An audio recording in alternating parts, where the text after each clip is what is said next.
திராவிட கட்சிகள் மீது, திராவிட கொள்கைகள் மீது வந்து இளைஞர்கள் மத்தியில் வந்து ஒரு அதிருப்தி இருக்கிறதாகவும், தமிழ் தேசியம் வந்து அது வந்து ஓரளவுக்கு பரப்புரையாக சொல்லப்பட்டாலும் இப்போ இளைஞர்கள் பட்டாளம் வந்து சீமான் பின்னாடி ஜாஸ்தி ஆகிட்டே போகுது.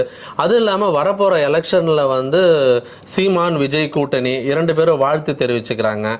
ஸோ எப்படி இருக்குன்னு நினைக்கிறீங்க? அதாவது 2 விதமாக இந்த பார்க்கலாம் நம்ம இதில். இங்கே வந்து ஒரு ஆல்டர்னேட்டிவ் பாலிடிக்ஸ் எதிர்பார்க்கக்கூடிய சிந்தனை வளர்ந்துட்டு வருகிறது, மனநிலை வந்துட்டு இருக்கு. அதுவும் பார்த்தீங்கன்னா கிட்டத்தட்ட இப்போ வந்து ஒரு 60 ஆண்டு கால திராவிட கட்சிகளின் ஆட்சிக்கு சற்றேறக்குரிய ஆல்மோஸ்ட் 57 ஆண்டு காலம் ஆகிவிட்டது. அப்போ இங்கே அது வந்து ஆல்டர்னேட்டிவ் பாலிடிக்ஸ் வரணும்னு எல்லாருக்குமே ஒரு சலிப்பு இருக்கும் இல்லையா? சலிப்பு மட்டும் இல்லை, இவர்களே பார்த்துட்டு ஒரு அப்படியே அந்த ரெப்புடேஷன் இருக்கும் போது மக்களிடையே அடுத்தடுத்த ஜென்ரேஷன்